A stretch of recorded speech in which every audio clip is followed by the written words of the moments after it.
જૂનાગઢના ઐતિહાસિક ઉપરકોટ કિલ્લામાં ગુજરાતના પ્રવાસન અને સાંસ્કૃતિક પ્રવૃત્તિઓ મંત્રી મુળુભાઈ બેરાના હસ્તે મેમોરિયલ વિકાસલક્ષી કાર્યોનું ખાતમુહૂર્ત કરાયું.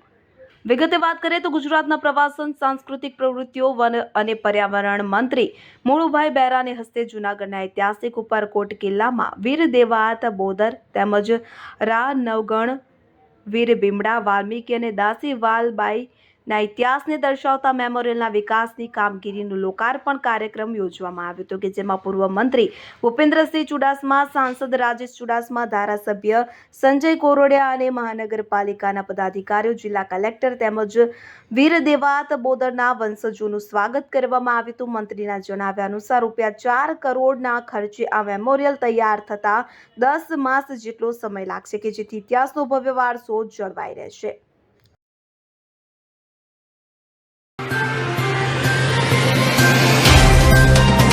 तो व्हाट्सएप, ट्विटर, फेसबुक, इंस्टा जहाँ भी आपका अकाउंट है, इसे शेयर बटन के द्वारा वहाँ पर शेयर करें.